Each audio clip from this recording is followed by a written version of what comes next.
आणखीन तुमच्या हातातून वेळ गेलेली नाही। सगळ्या सोयऱ्यांची तुम्ही अंमलबजावणी करा।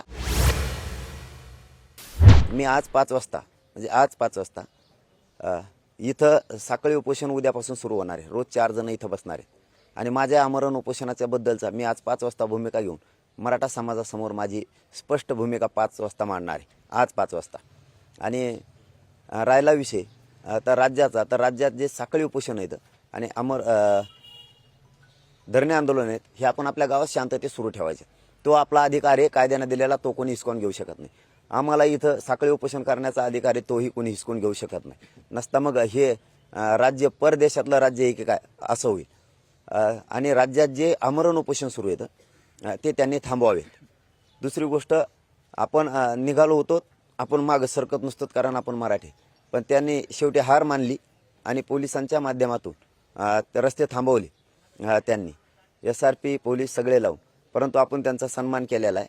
आज आपण पुन्हा अंतरवालीच्या ठिकाणी येऊन आपलं शांततेत आमरण उपोषण सुरू आहे आणि न्यायालयाचा मान ठेवून आपण सलाईनसुद्धा सुरू केलेली आहे आणि त्यांचं सुरू पण आहे। एकदम जसं पोलीस म्हणतील तशा पद्धतीने सुरू आहे। तो म्हणतो तसं नाही, अजिबात नाही। आणि माझं एक सांगणं आहे, आज विशेष करून या अंतरवाली गावातून पत्रकारांच्या बांधवाच्या माध्यमातून माननीय मुख्यमंत्री साहेबांनी आणि देवेंद्र फडणवीसनी आणखीन तरी लोकांची नाराजी अंगावर घेऊ नये।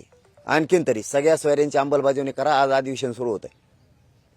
आज पहिल्या कॅबिनेटमध्ये तो निर्णय घेऊन तुम्ही अधिवेशनात सगळ्या सोयऱ्यांचं घ्या, आणखीन लांबवू नका। गुन्हे ठरल्याप्रमाणे मागं घ्या। हैदराबादचं गॅजेट तुम्ही घ्या। तुम्ही कितीही दडपण आणलं, दबाव आणला, तरी या मागणीपासून मी तसूभरही हटणार नाही, हे जाहीरपणानं सांगतो। आणि माझा मराठा समाजही हटणार नाही। फक्त मराठे अडचणीत आणले नाही पाहिजेत, हे आंदोलकाचं काम असतं। त्यांना अडचणीत मला येऊ द्यायचं नव्हतं आज आणि रात्री पण। म्हणून मी मराठ्यांचे गनिमिकावा म्हणूयात किंवा आपल्या विचाराची हुशारी म्हणूयात, आपण बरोबर त्यांनाच हरवलेला आहे आणि तोच हरलेला आहे। त्यांनी दारं उघडे ठेवायला पाहिजे होतो, मी निघालोच।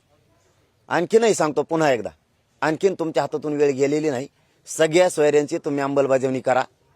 मराठ्यांची नाराजी अंगावर घेऊ नका, ही माझी तुम्हाला पुन्हा एकदा विनंती शब्द वापरला आहे। मराठा ही लाट नाराजीची तुम्हाला परवडणारी नाही।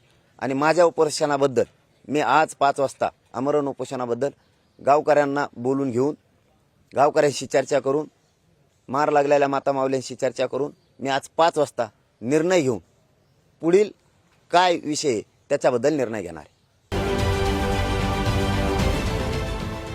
देश विदेशातील प्रत्येक घडामोडींचे लाईव्ह अपडेट मिळवण्यासाठी आता साम टीव्हीच्या सर्व सोशल मीडिया प्लॅटफॉर्मला लाईक, फॉलो आणि सबस्क्राईब करा। तसंच सर्व नोटिफिकेशनसाठी बेल आयकॉन प्रेस करायला विसरू नका।